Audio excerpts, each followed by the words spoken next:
سرباش کمپا کاورگوسکه یا باشور کردستانی باجار هولیر روجا یا پنابران یا جیهانی ام زندی دکن لگور امار نتونیه گرتی هر خلیه که 24 کس نچار دبه جدور خواه کوش بکه یان جبه پنابر حتی انها لسر آس جیهانی 65 میلیون کسی نچار بویه جه خواه به لافرجه یا حری بلند جنگا جیهانیا یا دوم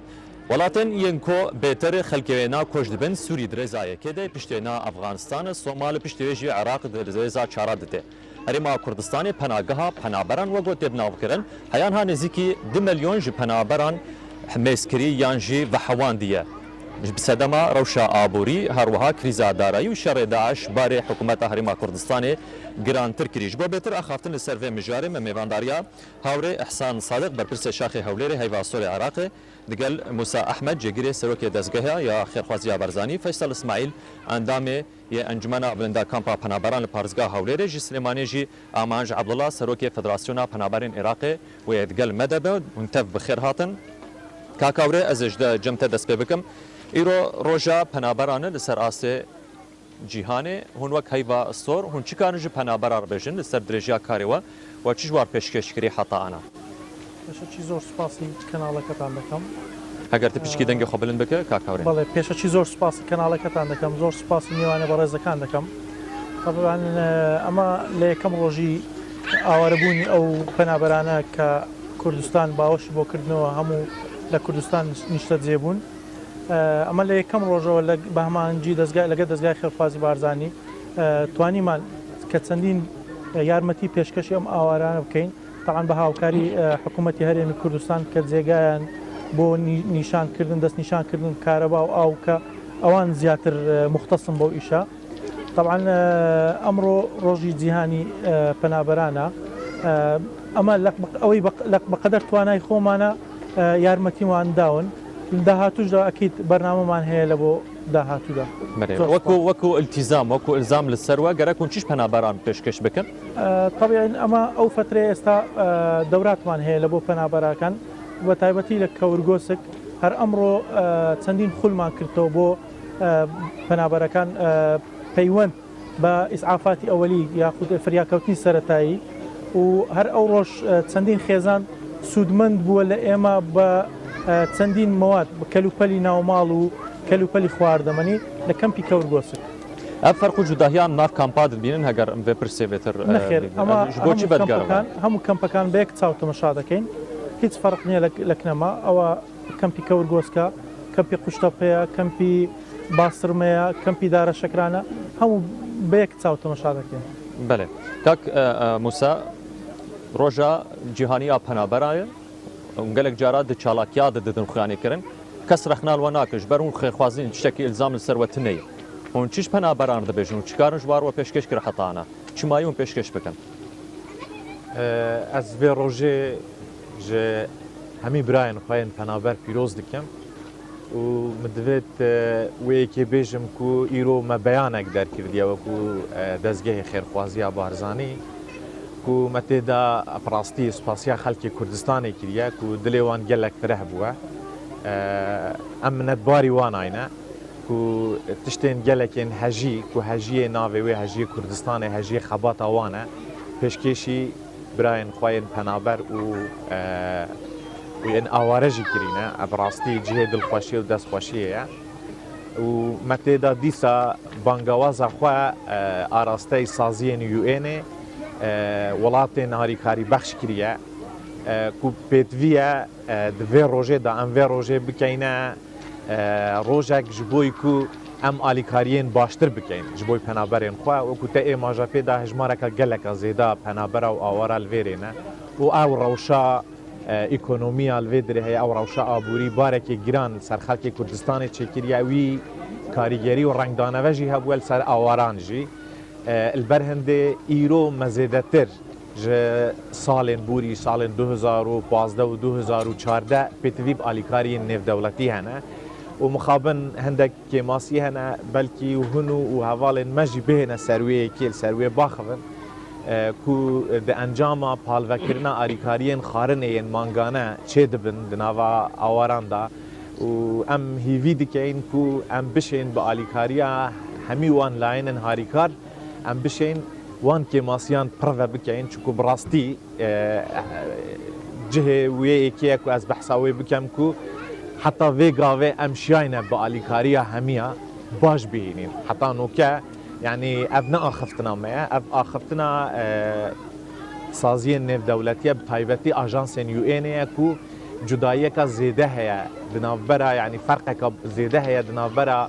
aware û penaberên ku li Kurdistanê li Herêma Kurdistanê dijîn ew ên ku li Tirkiye û li Urdun û li Libnan li wan cihên dî dijîn يعني ئەvە jî birastî bû me cihê serbilindiye û ya dî ew e ku birastî xelkê me bi awayekî dilê xwe bi wana vekiriye em biçûktirîn tundûtîjiyê yanî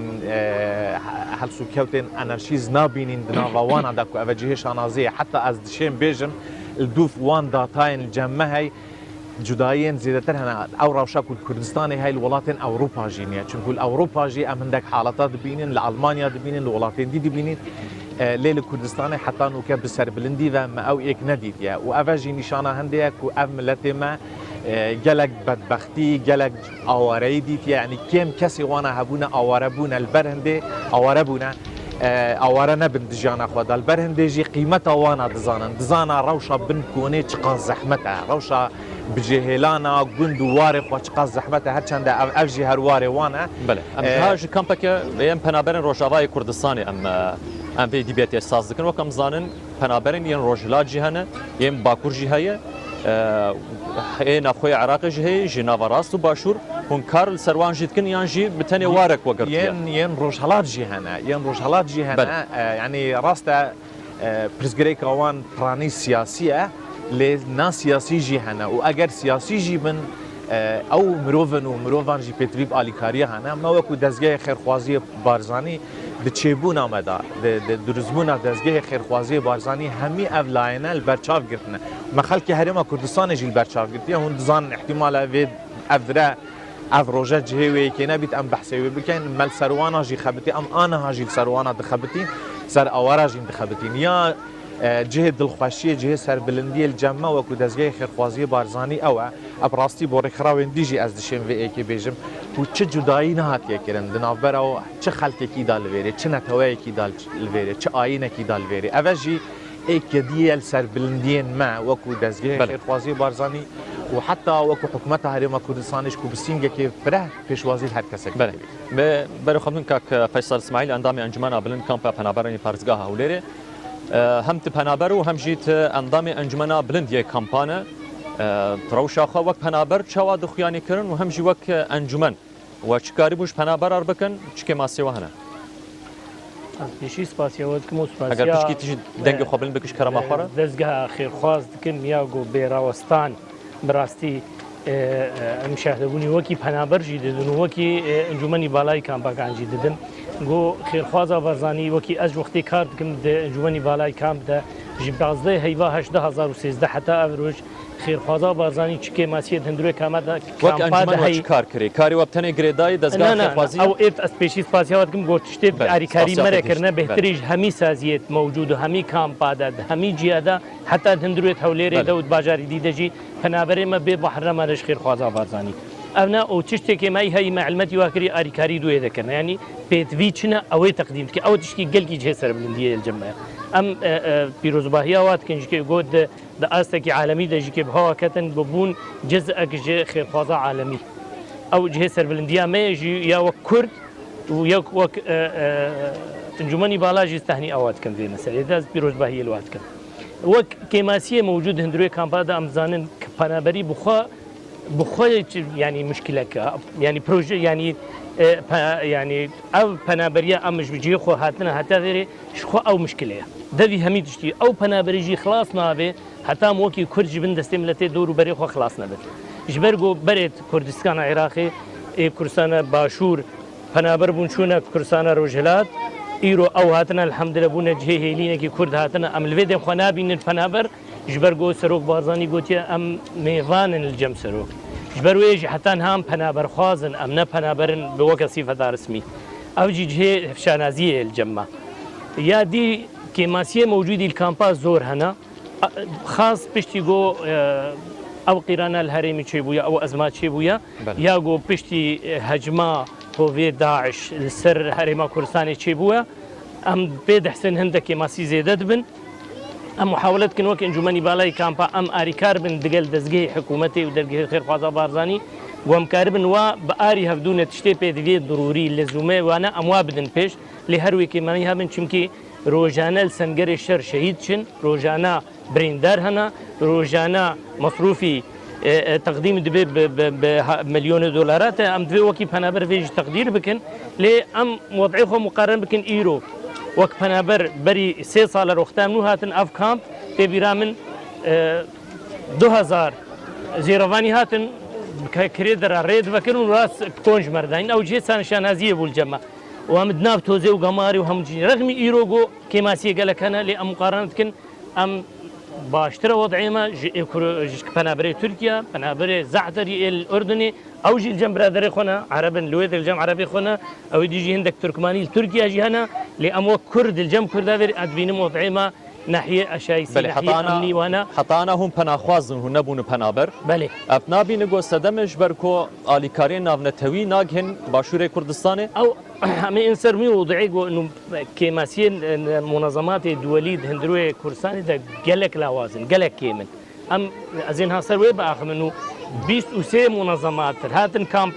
كامبين دورو بري هوليري إيه فعلي شغلن 4 5 إيه دي همي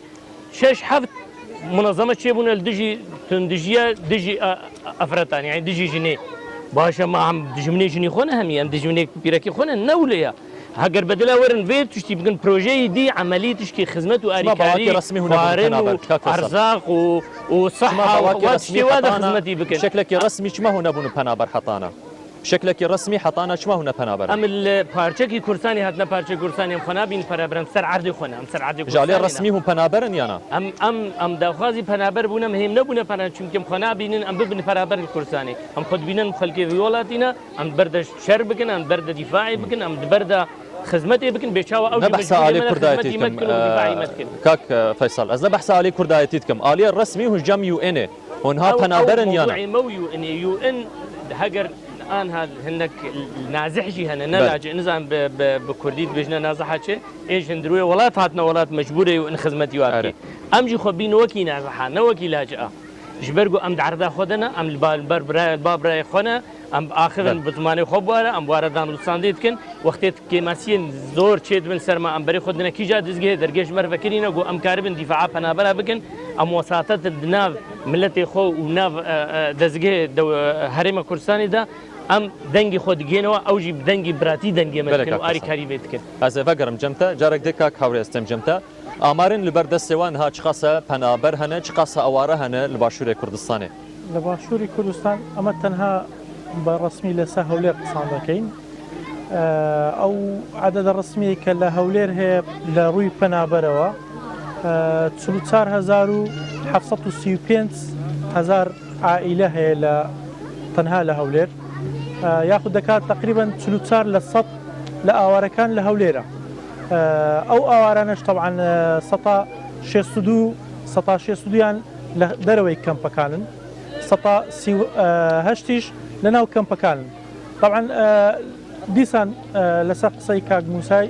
دووبارە دەکەمەوە زۆر سوپاسی خەڵکی هەرێمی کوردستان دەکەین و خەڵکی هەولێر دەکەین کە زۆر تەرحیبەکی زۆر باشان لە ئاوارەکان کردووە ئێستا کە دەچی لە هەر ڕیستۆرانتێک لە هەر جێگایەک ئەو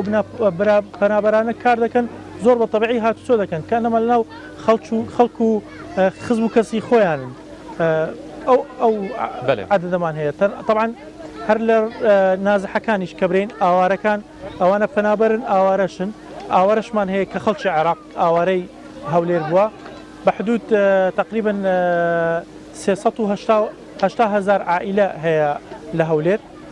بە حدودی تقریبا دەکا 600,000 کەسێک طبعا لە خلال ئەو 20 ڕۆژەی نێزیکەی 2,600 عائلە هاتیە تەنها لە بۆ هەولێر لە لای ئەو منطقەی گەیارەوەوانە طبعا دەستگای خێرخوازی بارزانی و لەگەر مانجی سووری عێراقی لە هەولێر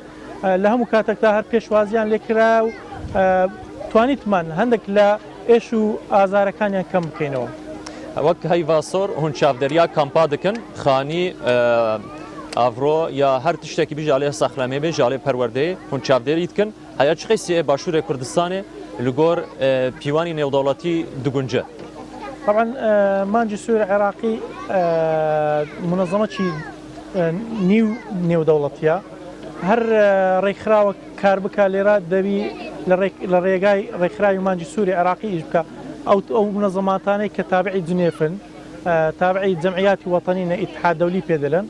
طبعا ئێستا لێرە سەلیب ئەحمەری ئەڵمانی و سەلیب ئەحمەری فەڕەنسی و هیلال ئەحمەری تورکی و هیلال ئەحمەری قەتەری و هیلال ئەحمەری ئیماراتی هەموو لە هەولێر کار دەکەن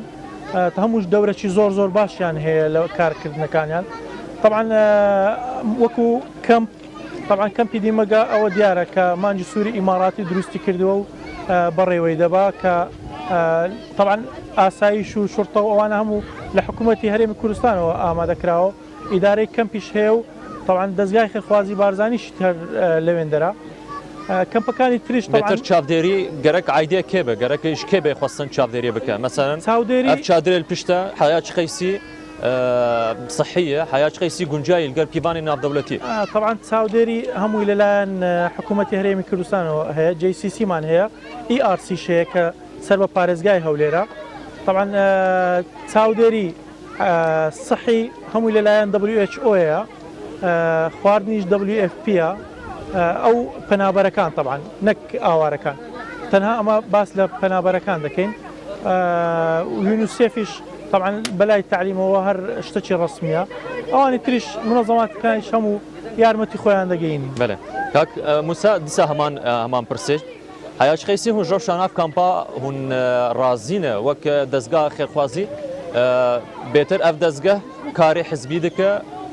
راگهاندنه دکه پروپاگاندا دکه یان جی کارکی فعلی دکه گوهرتن دجیانا پنابران دچت که سر چه اساسی هون کار دکن پیوانه و امنا مؤسسه كحزبنا ام دورين لكاري حزبات يجي و ام اجوا سازياينا كو اندام من ايكوسوكين يعني ان ما هويتك نيو دولتي هي دكاري خدا و اوي كو كاري حزبي بكاد نشب جهي تبع اصلا يعني مدبت يا رون بيت بوا ام سازيا كا ان جي اوينا نحكومي جينا وكو تاي ماجا بيدا ام كاري تشافديريه ديكين و لسر حالتين تنقاوية زيادة دخبتين أو حالتين كو حكومات يعني سازيين يو ان سازيين دي وكو بيتبي ناجهني أم حاولة بجين زوب جهينا وان حالتان طبيعي برازيبون أم نرازينا براستي جالية يعني صحيفة مبساته؟ لا أم جالية جواكي و جالية رفشة جيانا وان و جالية آبوري و أم رازينينا أو روشا كونها آواره و حتی پنابرین مجی تیدا و یک جنرازی بونین مجی اون کو وکو برای من کاک هاورجی ایماجه پیدا حتی نهاجی زیادتر جشست پنابرال دروی کمپان ندنا و کمپا دانه ابراستی اوه اصلا که مزن چکریه حتی جبوی حکومتی جبوی سازین دی الكسانا نريك خصيني كاك موسى بالتاكيد او رايك خصنا كدنافا كامبيدا دبي الدرفي كامبيد بس نافي وانا وليستا وانا قالك الجنب بلي هنا ليه ام دبينين مثلا انا هالفاخكي هافليري تدبيني دمها كده اك دو جارا جهه خد غواري هذا بروبلم كده بتشتكي برشافنيا وعندك تجي هنا يعني حق بهن قلتني يالك سازي هنا جبوي كو جبوك تشافي كاميرا او در كيفن تينا نافا كامبا جبوي جي كامبا زيده در كيفن الدرفي كامبا زيده درنا كيفن و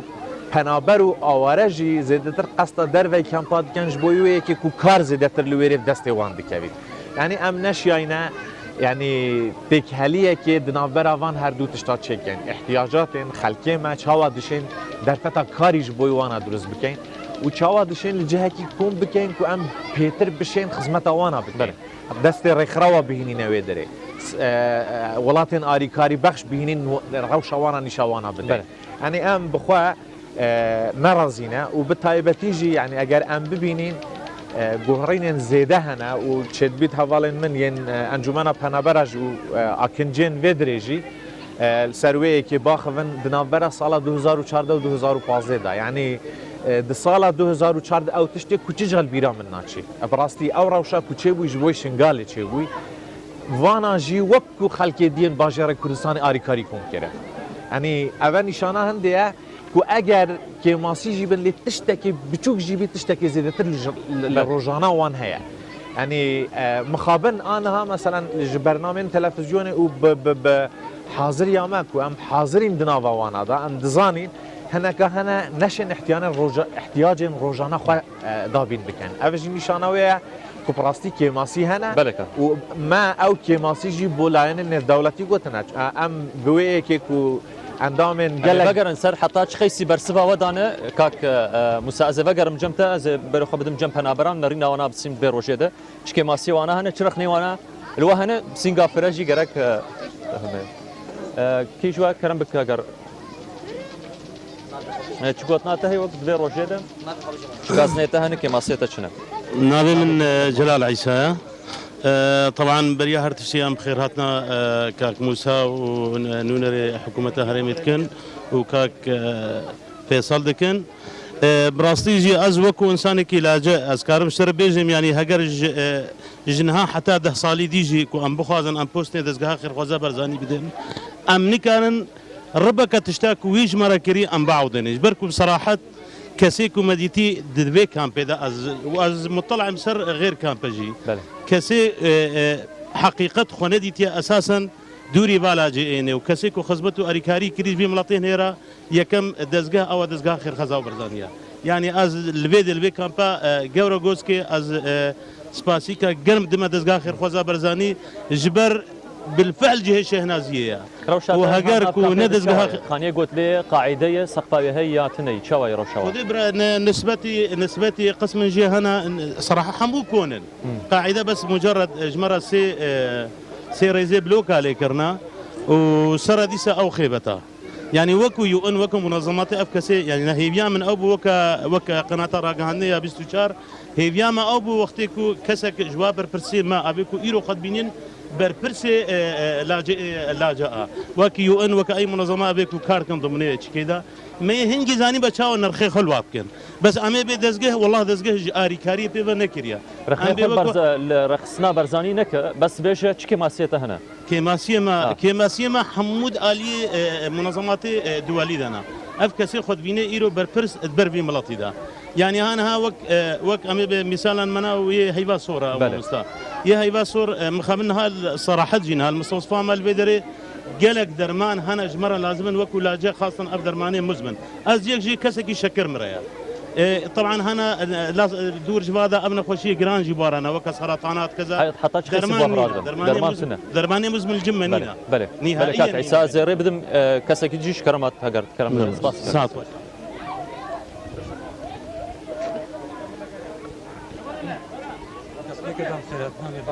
نابي خوش كرم اخر بيشه محمد عطا كرم براسي شكي نزيك لوش بود دنگه هر وك غالم قلت دوباره ناكم ساعتها خوش تكماسيتا من بحثا كيماي هنا بله ام بهيفينك منظمات جي وقت دزغا خير خوازي برزاني وقت تشتك اني عام بيني ايرو قالك منظمات وورن صد عائله بنقينن 2000 عائله بهلن دزغهن بي سيستمي كارناكي وقت تيني اريكاريا عامتي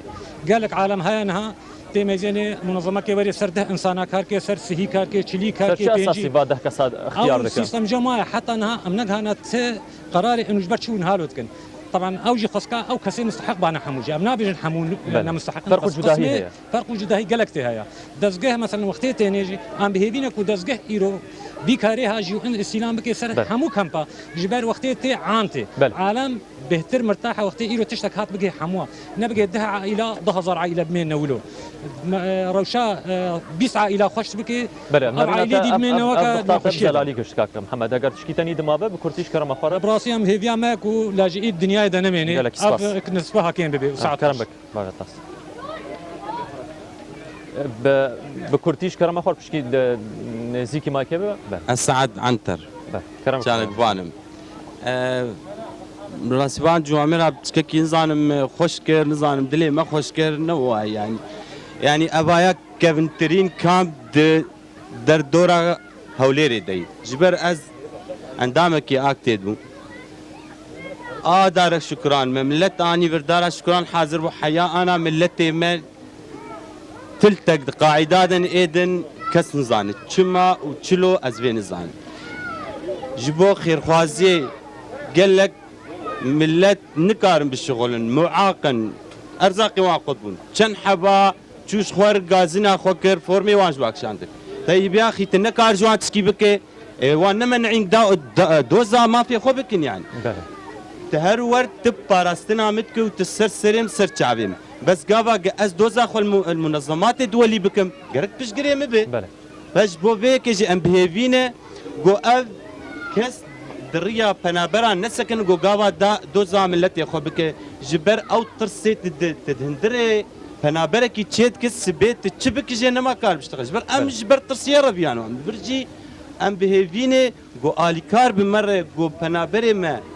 doza mafekî xwe kir bê ez jî pere دقنا ام بشجعن ام كاربن ام تخريبي ناكرم تكشتني ناكر نرنا تبزالالي قشت از فرصاته از ج فيصل بكم قالك سباس ساعات قالك فيصل وك انجمن هن نونراتيا پنابران دكن جم حكومت و جم رخصنه يانجو نونراتيا وان منظمات دكن بناف پنابران ده ونشالي يعني كيجان نرينه هن كار دكن ام وكي انجمن ام وسيط بناف پنابرا دنگه خوش کرما خبر بلن بك ام وسينتن دناف پنابرا و دزگه هرم و منظمات ده تشتي قدنا ما مستد بيجي جي خود راستا ترسك تشيكن سر حوالا تشك تشيكن ليت وضع كيديها بو ايجو او نزان اي پنابر نزان اسخازم هندك وي شرحكم يو ان تهديد حكومه هرم كردستان كرغو هاجر پنابر الدج مدركم نزي خون سحابكم كردستان دركفم ومدي تختار دركب وظلمه كم مسترج يا موجود الپنابر ما بي دركفن كو دركفن قوت من خوش كردستاني بكشين نختي قوت خلق ناخوازين بمينا ما دركفن امكانات يمنين هر كسي تغطيه بكن يرو ام تكارن فابكن بس هدي ما اري وكن هرجار ما هندك على زدكن حتى ام كارن توابكن مجيج پنابر ما نكاريا ام بجهن دنج حديدن جبين هر كسي مجيل شرحكن تمامتي انه ام بيجن تشتينها اري كاري دبي جلكي كيما لي بس باشتره جو نبي فورم هاتن كشاندن هندك برجو هندك أخوست ببي وقت مظاهرة أو جي ما خواست أم هذا بدنا في يمكن إنه نوي رنجيا نما واكلي طبعا يعني ما في أمني ديتن ما في تظاهر الفرتنية دزجهت أمني إيه موجود بله. ديتن إنه ظلمك البنابرة عام شيء بي ومنظمات دولي هندك خوكشين يجبر بنابرة أو فورميا كشان الطرف ودي سما دع وهذا ما تكليف كرنا بويم موضوع متابعة بكنش بو شهر سري جيبين أم قبولنا كن ظلم دواك سبب أو يقول شنا دعوة كرنا لأمنا خوازم جو أو بنامري بيجي غلطي كي بكن أو غلطي بتعدل حموقي عام بكشاننا فورمي شهر سر دبي كاكسر شهر سر كريه مشكلة وينين يعني هذا مالك يوري أزد وعدد دمي إيجو فورما جاتك شان زف في سبب أمي تدخل بكن وأمي ذكرين الجوار أبدا شو بريانها وتدخل نكر جميو أنا وقت ما كريه جا ما قالك جهاو هناك فقران نجي قالك هجوهانا وفقران نجي وإيه دي جي إيه ما يجي أمي جوار هل فقرينن وأف دور الجميع أنا نلجم دزجه هرم هكذا الجم دزجه هرم با فوري من هكذا وزوع الدم هرم أري كريم مرد كنت في مسألة ده ليو إنجارنا وقت موقف كي دستني حتى تفجري دفي أو مسببات هرن حتى جو كاربن أفورمان الجميع إنن يانجي الجم آلين هرمنا يو إن ضغط كر إدارة كامبي جواخوت وديسا لوا فجرين فجرن جم كاكاوري رخنا البروجيت كافن في روجي ده اف خستخانین ام بچوک یم بهوارچونه گل کامپات دانین نخوشیا چاره سر ناکم بتن مسکناتن بل حبس سریابن و اموکسلین ین التهابات ام نزیدتر والله چاره سر کردنی نخوش لهم منظمات كان تایبەتە بە وەزارەت تەندروستی و هەیئاتی تەندروستی چونکی ئەمە لە ڕێکخراوەکان بەگشتی دکتۆرێکمان نییە بێن چارەسەر بکەن تەنها چەند مدەڕیبەکمان هەیە بۆ کردنەوەی خولی فریاکەوتنی سەرەتایی و یاخود دابەشکردنی چەند جانتایەکی فێرست ئەیت احتمالە ئەو لەناو ئەو کەمپەی زۆربەی براپەنابەرەکان وەریان گرتووە لە دابەشکردنی جانتای فریاکەوتنی سەرەتایی و هەروەها دەتوانین یعنی لە داهاتوودا داوای چەندین عیادەی متەنەقیلمان کردووە و لە ستافیشمان کردووە لە ڕیاسی سەحەی هەولێر کە بتوانین چەند هەفتەی جارێک یان دوو هەفتە جارێک بتوانین چەند دکتۆرێک و هەندێک عیلاج بینین لێرە لەسەر دابەش بکەین لەسەر براپەنابەرەکان بەڵام بەشکلەی عام ئەوە ئیشی منیە یعنی وەکو دکتۆر و یان تەوزیعکردنی دەرمانی سەرەتانی و سوکەری و ئەوشتانە ئەوە اختصاصی منیە تەنها دەتوانین مفاتحەی منەظەمات بکەین کە هاوکاری وەزارەتی تەندروستی بکات بۆ هێنانی دەرمان و شتووە ئەوان دابەشکرد. بەێ سپاسم پرسەکە دیژی بکەم شەپۆلێک یا کۆچکردنێ دەست پێ کرد وەختا کەس بەرێ خۆدان ئۆڕۆپا ئەنهاژی ئەو حالەتمانە هەنێک ناوێ خۆتومار دکن جەم منەظەماتە و دەردکەون های وەش vê mesele heye destêwatê heye hûn serpereşiyayê dikin yana نەخێرناوە ئەو اختصاصی مەیە نییە ئەو اختصاصی زیاتر UN و وەزارەتی هیجرە و مهاجرین و ئەوانە نییە. بەێ کاک موسا ez carek de bêmcemte we daxwazda alîkarê gelek ji rexistin navdewletî wekirre و peyam şandin bi helkefta vê rojî we peyamek şandiye heya ana tesîqa we çi asîdê hûn çi alîkarî heta ana wekarî bi hûn ji dest wa derxin. Ez du tişta bêjim berî bihême ser bersivate. Ek ji ser ya birayê min kak hawrê nê ji bo dermana problemên herêmê bixwe he. Belê. Bi rastî yanî nûke tu nexweşxanên mezinên Hewlêrê bibîne kêmasî têda hene. Yanî nel vê dirê bixîne ye. Li wêrê jî heye. Yani evet tişteke mixabin ser mehemiya hatiye. Li ber hindê jî yanî me di beyana xwe jî da îmaje bi bêyekê daye ku ev rastî giring ye welatên harîkarî bexş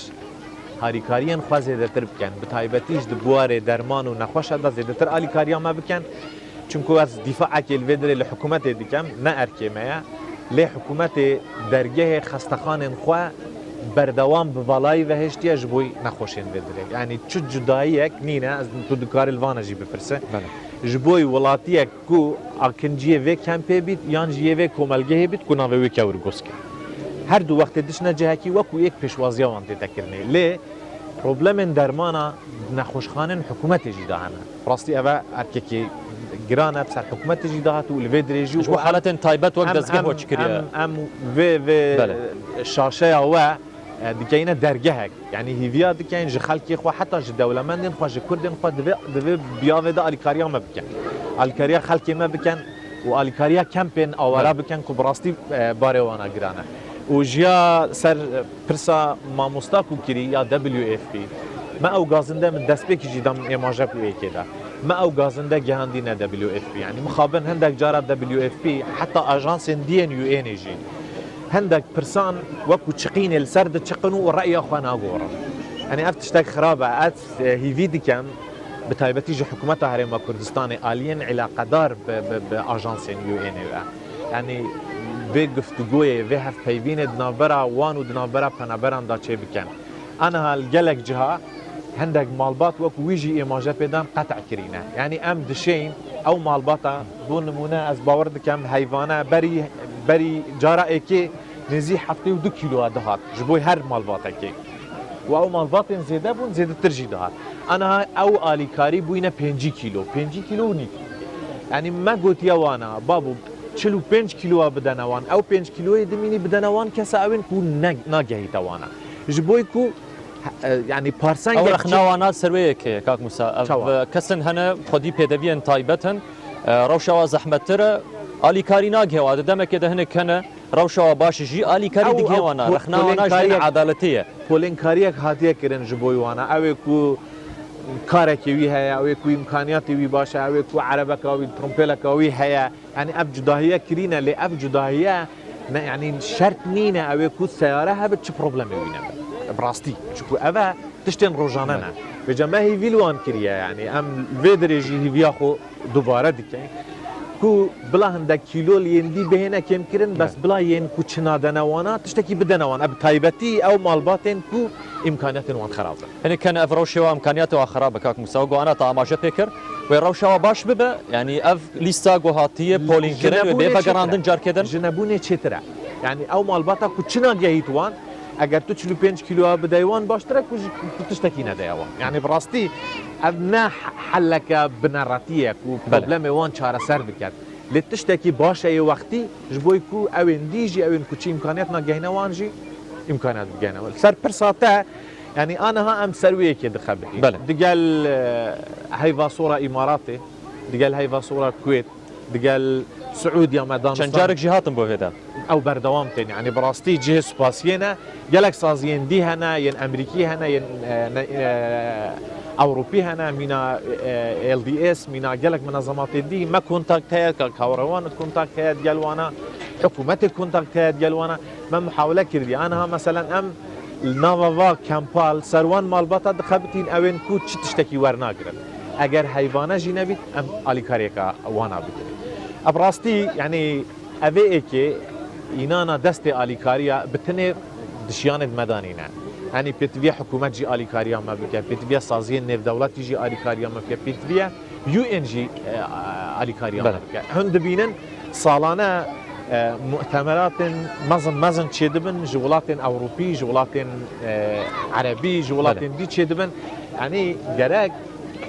شان اهتمامك زيادتر بالركراوين لوكال چونكو ام ايشافي خلقي زيادتر جي خلقي دي تصاني يعني او سازيا كو جي فرنسا تي او سازيا كو جي دانماركا تي او سازيا كو جي نرويج تي تافيري السويد راتي تافيدري يعني ما احترامها يا بوانا تجربه كي مزنوان هيا خبرتك مزنوان هيا ليه او مينا مد نافا خلقي دانينا يعني ام ايشن وانا دزانين بتايبتيجي يعني يجبوي آواران يعني هندك جهة خطا صورن جموانا أو ناچنه جبر كوبيتشا شاري لي هابيت يعني بروبلمك تنه بتشوك جي هابيت أو ناچنا وادرا ليه أم دتشين أم مجبورين تشكو واجبه معي البرهندجي بيتفيا كو حكومتها هرم كردستان بيتفيا كو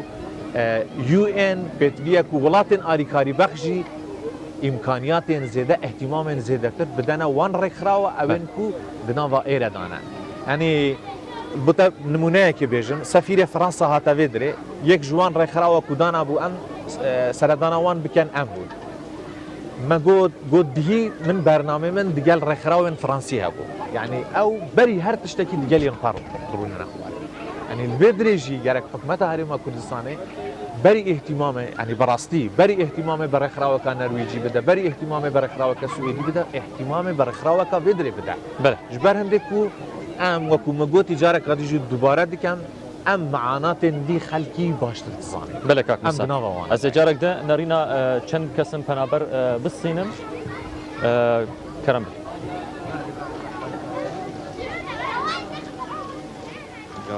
محمد حاج حسين كاف مشاكلي في كامبي قال لك اني زيك بنت اولو كاك مشاكلي في كامبي قال لك انا بس يا رئاسه اقليم كردستان دكن كاك مسعود وكاك دي شرمان دكن كاك مشاكل في كامبي قال لك المنظمات برقي خوار علابن يعني قال لك جي بينن في كامبي افسالو نيفك الكامبي ازبالا خدم كامبي قال لك محرومن قال لك تشتاج ارزاقه يجي قاعداش حمد شيء محروما وكيده تش كما سوا هنا يعني وكيدن انا كازما خستني قاعداته سليماني تعود كزوز ازما قد قاعدات هي انا يعني خلق الجيب افصالك شهر صار يوان لبيدا كده وخلق الافصالك هاتني وهر قاعده بشهر صار جوار بهر دار شكراني بله قالك سپاس نريناتا بزلالي گشت از بری خو بدم جمانا کرم بک کرم بک ام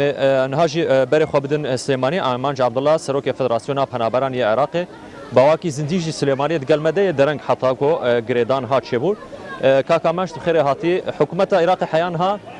چیج بو پنابرن ین کول باشور کردستان دمین هریما کردستان دمینن چکریه به علیوانی جدا ین روجاوا روجلات و ین باکور هر وهاجی او کسن گوج نافراس و باشور عراق دبن اواره لهرمه كيان تكدب سرعت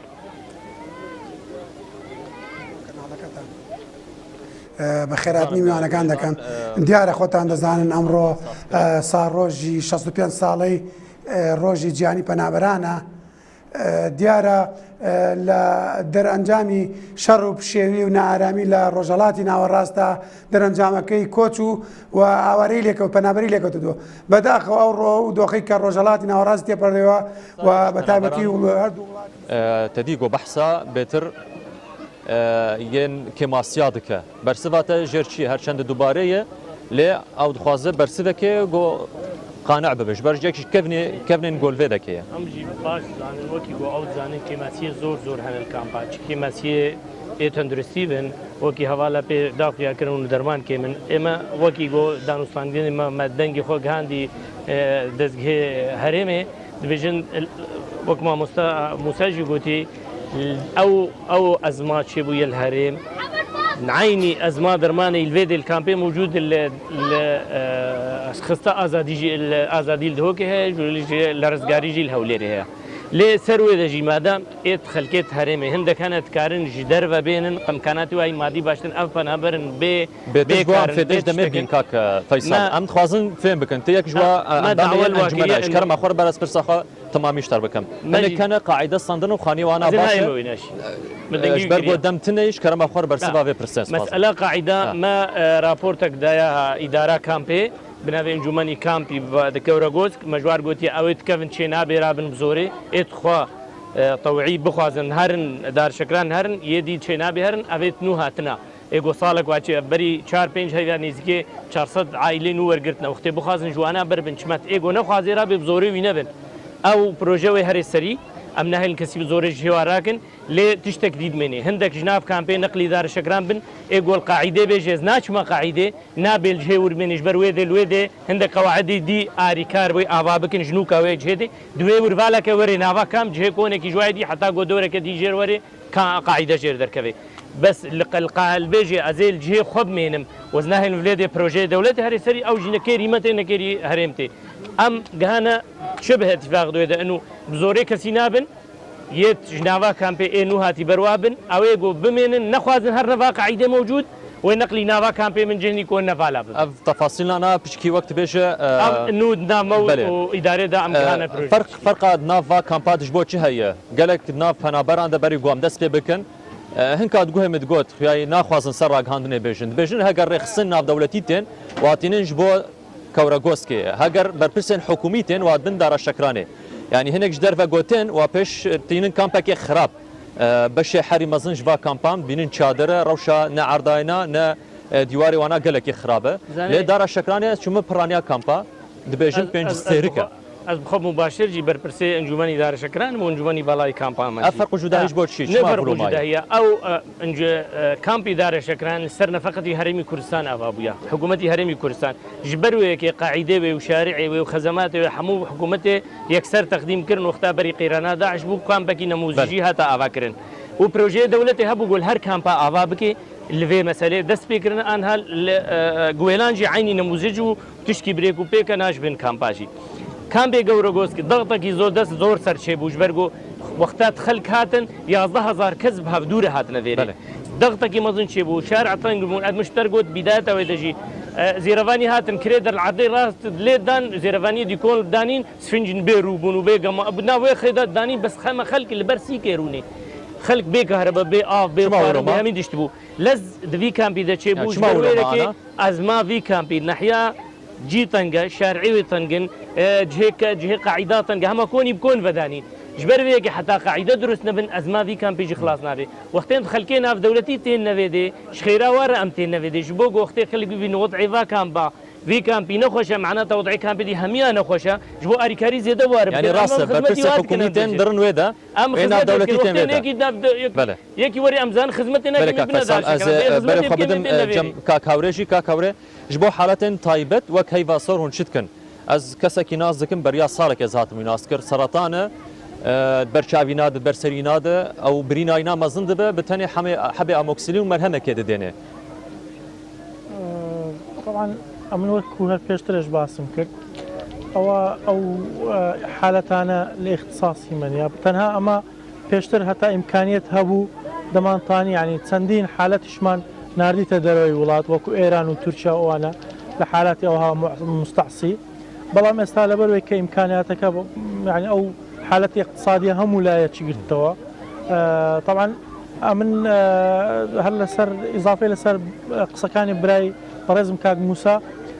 طبعا وزارة التندرستي هەروەکو جارانیش سەتا حەفدەی کە ئەو حسەیەی موادی طبی و شتانی لۆ دەهات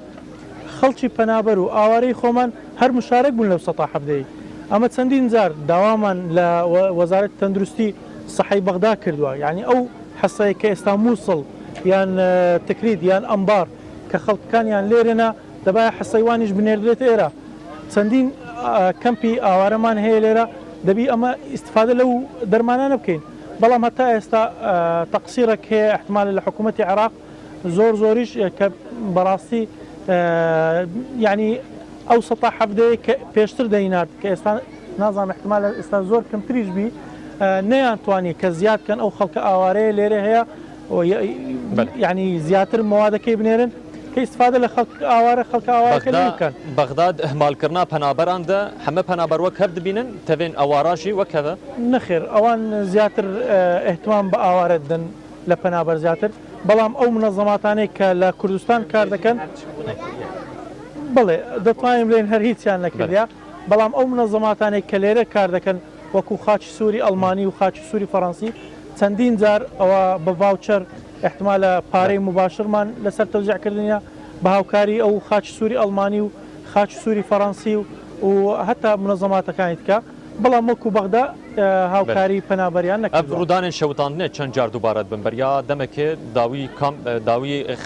خێمەتگە هاتن شەوتاندن ئەف کام بوو. ji vî alî de hûn çi alîkariya hûn pêşkeş dikin û berî got rûdan çêbe hûn çi tedbîra fêrî penaberan dikin ji bo got ev halet rûdan e dubare nebe. طبعا ئیش و کارەکانی ما دیارە ئەمە لە ساتەکانی یەکەم زیاتر کار دەکەین ئەو ئاوارانەی کە تازە دەگەنە کوردستان ئەمە پێشوازیان لە دەکەین لە سەرتاوە چەندین خواردەمەنی و ئاوش سارد و شتوات دابش دەکەین لەسەران هەر لە بازگەکانەوە پاشانش کە ئیستقرار دەکەن دەتوانین یعنی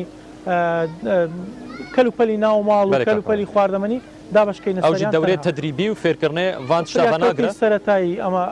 لەسەر ئێمەیە چەندین فریاکەوتنی دەوراتی خیاتەشمان لە بۆیان کردیتەوە دەوراتی تعلیمی حەلاقی و ئەو شتانش لە کەمپی پەنابەران و کەمپی ئاوارەکان کاکاورێ ئەز پرسا داوی بەری گۆز بەرنامێ داوی بینە جەم کاک موسا حالەتن تایبەتەن وە گەلک ئالیکاری کردی و گەلک کارن خێرخوازیکردنە حالەتن هەنش دەسوە دەردکەون هەنێکانە نەخۆشن سەراتانن هەنێکانە کەسیواناتنەی ئەف چاوە هەوارەخوا بگهیننوە گۆ هونجی دەستی ئالیکارێ بگینوە. ڕاستی ینی مەژی وەکو دەستگای خێرخوازیە بارزانانی کێسەکە تایبەت نییە بە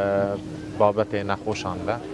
ئەوێ کومە هەی ئینانە دەرمانە تەبیعی ئەوژی بە ئالیکاریە وڵاتێن ئالیکاری بەخش و ڕێکخراوەی هەنل کامپا کاک موسا بەلێ هەمیە هەنە ینی هەر کەس کار و هەوارەخوا بگینەوە بلی نویسینگەها ما سنتەرژی vekirîne بەێ ana halvêrê destpêka hatinê ez bawer dikem heyvaekê duê bû me sentereka rewşenbîrî çêkiriye civakî çêkiriye ji bo xelkê vê dirê yanî ji bo ku hes neken yanî ji tiştên diyên jiyanê veqetiyayîne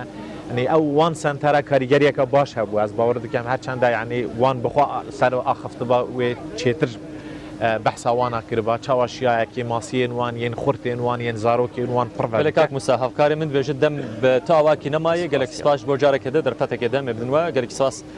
کاک هاورێ ئەحسان سادق بەرپرسێ شاخە هەولێرێ هەیڤا سۆرا عێراقێ موسا ئەحمەد جێگرێ یە سەرۆکێ دەستگەها یا خێرخوازیە بەرزانی و فەیسەڵ اسماعیل ئەندامی ئەنجمەنا بلندا کامپا پەنابەران پارتگا هەولێرێژی سلێمانێژی بریار بۆ ئامانج عەبدوڵڵا سەرۆکی فدراسیۆنا پەنابەران مەر دەرباس بە لێ بداخەوە مەخابن بن کێشەین تەکنیکی دەرباسم و گەلێک سپاسی بۆوە بۆ تەبلێبوونەوە سپاسی بۆ هەر کەسی گۆ بەشدار کرد سپاس بۆ وەژی گۆ هەند گەلمەدەمە خەتانە گەلێک سپاس